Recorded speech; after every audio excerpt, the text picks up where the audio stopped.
Ok, así que hemos pasado por esta crisis. Y hay, por ahí, todo tipo de modelos explicativos. Y es interesante estudiar las diferentes explicaciones. Una de las explicaciones es que todo se debe a la debilidad humana. Quiero decir, Alan Greenspan se refugió en el hecho de que es la naturaleza humana, dijo. No puedes hacer nada al respecto. Pero hay infinidad de explicaciones que sugieren que es el instinto depredador, el instinto de dominio, las falsas ilusiones de los inversores y la avaricia y todo lo demás. Así, hay un abanico de discusiones sobre eso. Y por supuesto, cuanto más aprendemos sobre las prácticas cotidianas en Wall Street, de alguna manera entendemos que hay mucha verdad en todo ello. La segunda explicación es que hay fracasos institucionales. Que ya sabes, los reguladores se durmieron en los laureles. El sistema paralelo de inversiones bancarias innovó por fuera de su ámbito, etcétera, etcétera, etcétera, y, por lo tanto, hay que reconfigurar las instituciones. Y el esfuerzo tiene que ser global, por el G20, algo a esa escala. Así que observamos el plano institucional y decimos que ha fracasado y hay que reconfigurarlo. La tercera idea es que todos estaban obsesionados con una falsa teoría. Leyeron demasiado a Hayek y creyeron en la eficacia de los mercados. Y es hora de volver a algo como Keynes, o que tomemos a Hyman Minsky en serio y su teoría sobre la inestabilidad inherente en las actividades financieras. La siguiente explicación es que tiene orígenes culturales. Eso no se oye mucho en Estados Unidos, pero si estuvieras en Alemania o Francia ya hay mucha gente que diría que es una enfermedad anglosajona. Y eso no tiene nada que ver con nosotros. Casualmente estaba en Brasil cuando esto ocurrió y Lula decía algo así como, bueno, antes que nada decía, gracias a Dios los Estados Unidos están siendo disciplinados por el equivalente al FMI y hemos pasado por eso 8 veces en los últimos 25 años y ahora les toca a ellos. Fantástico, dijo Lula, y todos los demás latinoamericanos que conocía, hasta que también les afectó. Y entonces cambiaron un poco su opinión. Entonces, esta es una manera en la cual se convirtió en cultural.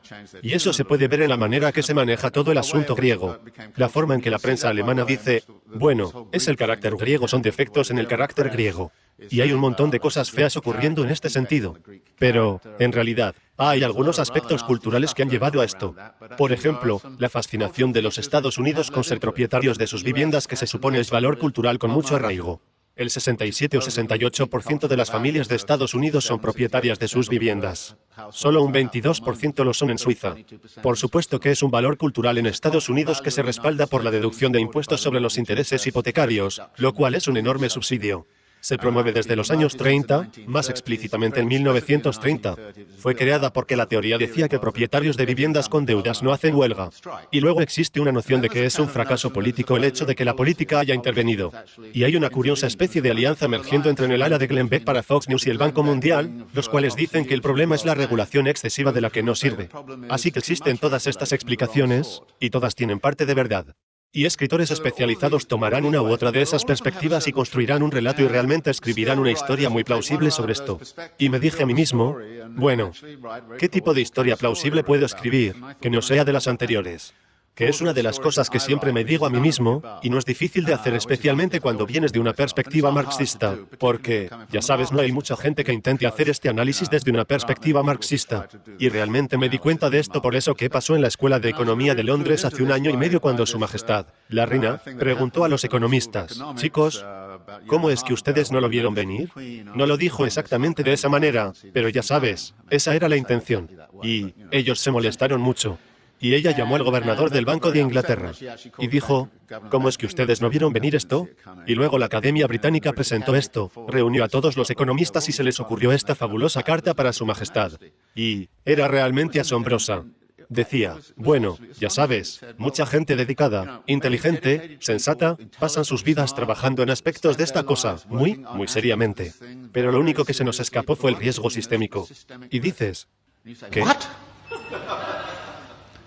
Y pasaron a hablar sobre políticas de negación y todo el resto de eso. Así que pensé, bueno, ya sabes, riesgo sistémico, sabes, puedo traducirlo a un concepto marxista. Estás hablando sobre las contradicciones internas de la acumulación de capital. Y quizás debería escribir algo acerca de las contradicciones internas de la acumulación de capital y tratar de averiguar el papel de la crisis en toda la historia del capitalismo. Y que es específico y especial sobre la crisis, en esta ocasión. Y hay 2 maneras en que pensé que podía hacer eso. Una sería mirar qué ha ocurrido desde los 70 hasta ahora. Y la tesis es que en muchos aspectos la forma de esta crisis actual está dictada en gran medida por la forma en que salimos de la última. El problema ya en la década del 70 fue el excesivo poder de los trabajadores en relación al capital entonces, por tanto, la salida de la crisis la última vez fue disciplinar a los trabajadores. Y sabemos cómo se hizo. Fue hecho por la deslocalización. Fue hecho por, ya sabes, Thatcher y Reagan. Y fue hecho por la doctrina neoliberal, fue hecho de todo tipo de maneras diferentes. Pero en 1985 u 86 la cuestión laboral fue esencialmente resuelta para el capital. Tuvo acceso a todas las fuentes de mano de obra mundial. Nadie en esta instancia en particular ha citado a los sindicatos codiciosos como la raíz de la crisis. Nadie, en esta instancia, está diciendo, tiene algo que ver con el poder excesivo de la mano de obra. En todo caso, es el excesivo poder del capital. Y en particular, el poder excesivo del capital financiero, lo cual es la raíz del problema. Ahora, ¿cómo pasó esto? Bueno, hemos estado, desde los años 70, en una fase llamada represión salarial. Los salarios han permanecido estancados. El porcentaje de salarios en el ingreso nacional en todos los países de la OCDE ha caído de forma continua. Aún en China ha caído progresivamente, sorprendentemente. Así, cada vez se paga menos y menos en los salarios.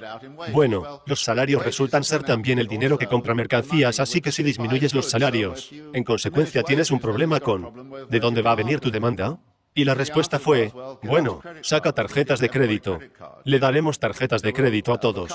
Así que superamos, si se quiere, el problema de la demanda actual inflando la economía de crédito. Y los hogares americanos y los hogares británicos aproximadamente triplicaron su deuda en los últimos 20, 30 años. Y una gran cantidad de esa deuda, por supuesto, ha sido en el mercado inmobiliario. Y de esto viene una teoría que es muy importante, que el capitalismo nunca resuelve sus problemas de crisis. Las mueve geográficamente. Y lo que vemos ahora es ese movimiento geográfico. Todo el mundo dice, bueno, de acuerdo, todo comienza a recuperarse en Estados Unidos, y entonces Grecia cae y todos dicen, ¿qué pasa con los PITs? Ya sabes. Y es interesante, tenías una crisis financiera en el sistema financiero. Y medio resuelves eso, pero a expensas de una crisis de deuda soberana. Realmente, si miras el proceso de acumulación del capital, ves una serie de límites y una serie de barreras, y hay un lenguaje maravilloso que Marx usa en Grundrisse, donde él habla de la forma en la que el capital no puede soportar un límite. Se tiene que convertir en una barrera que luego sortea o trasciende. Y luego cuando miras el proceso de acumulación ves dónde las barreras y los límites pueden estar situados. La manera simple de verlo es decir, mira, el proceso típico de circulación de la acumulación funciona así, comienzas con algo de dinero. Entras en el mercado y compras mano de obra, poder y medios de producción. Luego los pones a trabajar con una tecnología dada y un método organizado y creas un producto, la cual vendes por el dinero original más una ganancia. Ahora, tomas parte de los beneficios y lo recapitalizas para una expansión por razones muy interesantes. Ahora, hay dos cosas con respecto a esto. Una es que hay una serie de puntos barrera aquí. ¿Cómo se reúne el dinero en el lugar correcto, en el momento correcto, en la cantidad correcta? Eso requiere ingenio financiero. Toda la historia del capitalismo ha sido sobre la innovación financiera. Y la innovación financiera tiene el efecto de también empoderar a los financieros. Y el excesivo poder de los financieros, a veces se vuelven codiciosos. No hay duda al respecto. Y si miras las ganancias financieras en Estados Unidos estaban aumentando después de 1990, subían de esta manera.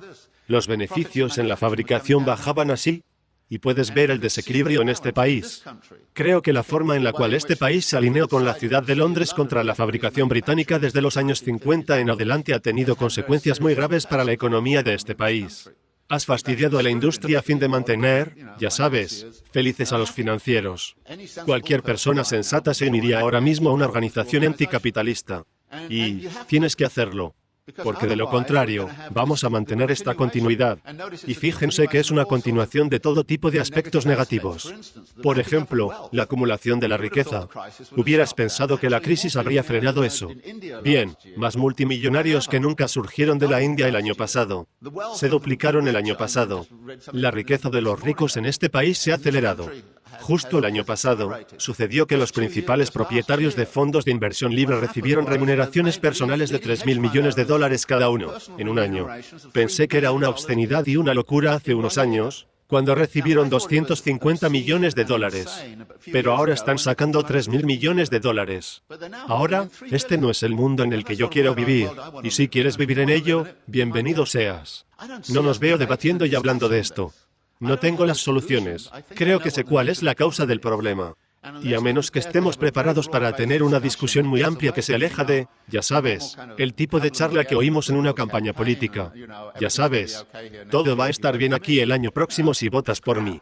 Bueno, es basura. Deberías saber que es basura y decir que lo es. Y tenemos un deber, me parece a mí los entre nosotros que somos académicos y seriamente involucrados con el mundo de realmente cambiar nuestro modo de pensar.